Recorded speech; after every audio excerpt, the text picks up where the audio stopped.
بسم اللہ الرحمن الرحیم۔ فیکٹس چینل 781 ساجد آفیشل کے ساتھ میں حاضر ہوں۔ کیسے ہیں ناظرین آپ؟ امید کرتا ہوں آپ خیریت سے ہوں گے۔ ہماری قوم کو قرضہ واپس کرنے کی عادت نہیں۔ کلمہ پڑھ کے دعویٰ کرتا ہوں میں، اگر اس قوم کے بڑے لیا ہوا قرضہ واپس کر دیں تو اگلے 50 سال تک نہ تو کوئی نیا ٹیکس لگانے کی ضرورت پڑے گی اور نہ ہی بھیک مانگنے کی۔ لیکن کیا کریں ہماری طرح ہر جاندار افسر بے بس ہے، بے بس۔ اس قوم کو ایک اتاتürk کی ضرورت ہے، ایک خمینی کی ضرورت ہے، خمینی کی۔ ہر بڑے شہر کے بڑے چوک میں ایک فرضی گھر بنانا ہوگا ہمیں۔ ہم جیسے دیوانوں کو واپس لانا ہوگا کرسی پر۔ ارے وہ جج کا خاک انصاف کرے گا جس کا اکاؤنٹ سوئٹزرلینڈ میں کھل جائے۔ پرمٹ اور پلاٹ دینے کی رسم نے اس ملک میں سچ بولنے والوں کا گلا گھونٹ دیا ہے، گلا۔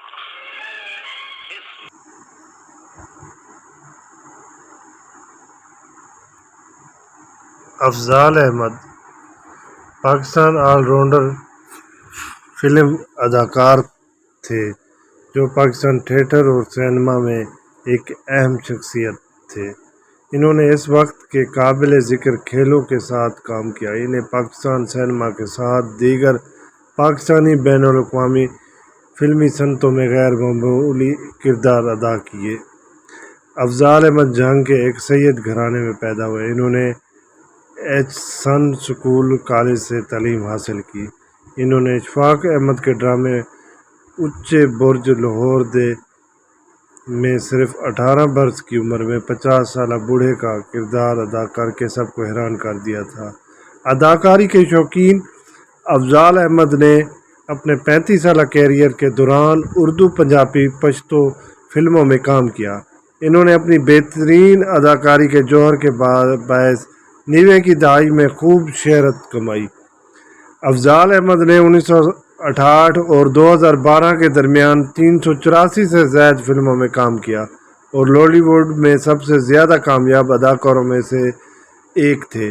انہوں نے فلمی کیریئر کی شروعات پاکستان لالی ووڈ فلم دھوپ سویرا سے کی جو 1968 میں ریلیز ہوئی۔ 60 کی دہائی میں اپنی آواز کے ذریعے اداکاری کی دنیا میں قدم رکھا۔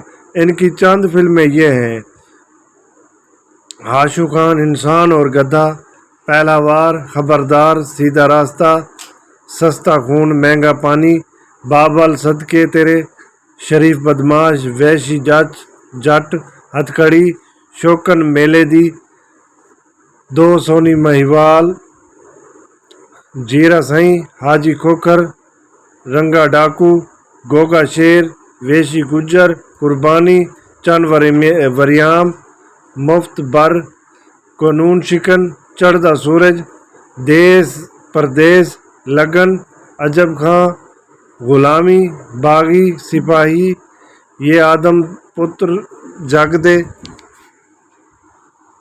اور ریاض گجر کے علاوہ بھی بے شمار فلمیں ہیں جن میں انہوں نے کام کیا۔ افضال احمد گزشتہ 21 برس سے فالج کے مرض میں مبتلا ویل چیئر تک محدود تھے۔ فالج کے مرض میں مبتلا ہونے کے بعد زبان پر لکوہ پڑ گیا جس کے باعث وہ قوت گویائی سے محروم ہو گئے اور معذوری کے باعث ویل چیئر پر آ گئے تھے۔